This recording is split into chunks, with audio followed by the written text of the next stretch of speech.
We are now joined by Diala Deeb from Babil Games. How are you doing today? I'm good, I'm great. Is this your first Pocket Gamer Connect show? In Jordan, I've been to the one in London before. Ah, you were early in the year. Fantastic. Yes, it was nice. If people aren't familiar with Babil Games, what is it that you guys are all about? Babil Games is a mobile gaming publisher. We publish mobile games. Our focus is the MENA region, but we also publish games internationally. What we do is we get a game, we localize it, we change the assets, we change the language, and it's not just translation, but it's focusing more on the terms, the words that connect to the culture, to understand how the player thinks, because from different cultures the mindset changes as well, so the language should also change and not just translation. With the art as well, and yeah, we have fun at Babil Games.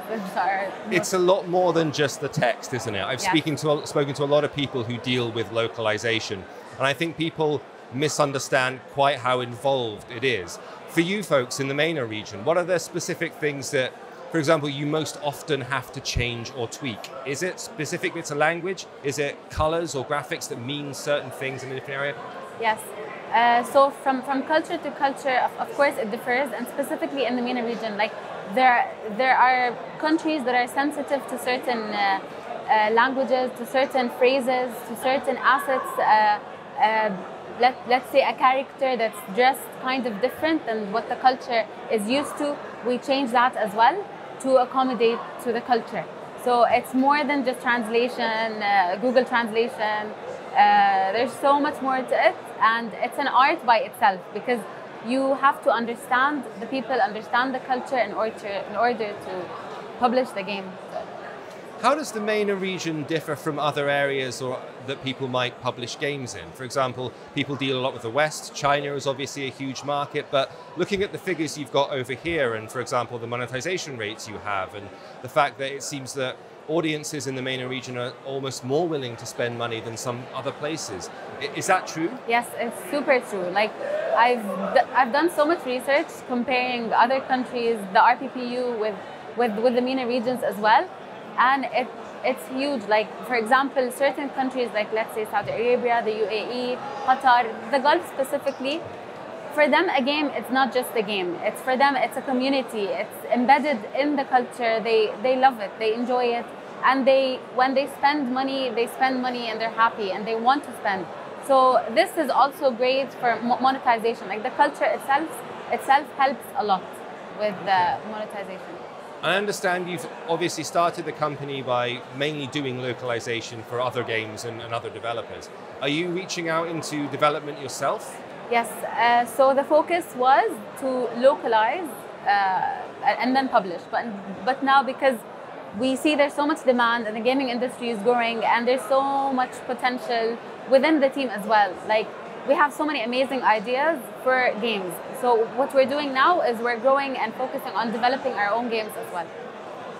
So when people are bringing a game to you, say I'm a developer and I want to publish within the MENA region, what advice would you give me? What's the first steps I should take to try and make sure that my game will be successful over here? In the MENA region? Yeah. Okay. So the most important thing before publishing a game is to understand the market and to know how to market the game to the culture. There's like when you do your user acquisition marketing, your influencer marketing, there's a strategy. There's a way to have those players download, have those players monetize eventually. There's a strategy for each culture as well.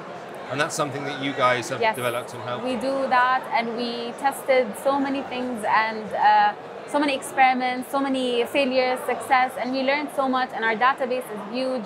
So this is what's making us super successful these days. And if you plan on developing yourself, would it be an interesting challenge for you to try and also publish in other regions? So be on the other end of the stick, if you like. Yeah, of course. Why not? Because we've published not just in the MENA region, but we've published also internationally. So we can publish internationally as well. Fantastic. And it's maybe the first time that you've come to the event over here in Jordan. We're surprised by the turnout. I actually was. I was a bit concerned because like I've been to the Pocket Gamer in London and it was amazing.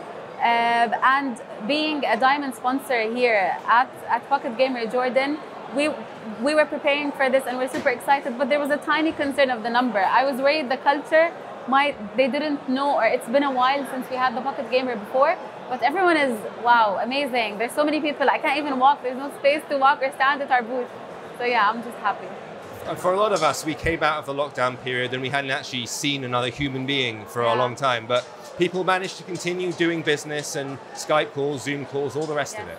What do you feel are the differences from a company perspective? How did Babil cope with that and then coming back into the real world, inverted commas? Babil during COVID went so up. Like I was hired during COVID. I was hired at the beginning of COVID. So like there was hiring online. We grew like 30 people from 2020 up until now. The numbers grew, the culture was amazing. Nothing stopped. Like, okay, our culture at Babil, because we got the Great Place to Work in Jordan, the first Great Place to Work certificate. So that's something amazing. And we wanted to keep that culture even remotely. So what we used to do, we used to hold events, breakfast together, virtual breakfast, dinners, competitions. Our meetings are so much fun. We dress up in PJs and it was just so much fun, and the culture kept going and growing. It's good to turn something negative and spin it a little bit positive if you can. That's what we did. Well, we're delighted that you're here and we're also very happy to be here. I am too. Thank you for joining us. You're welcome. Thank you.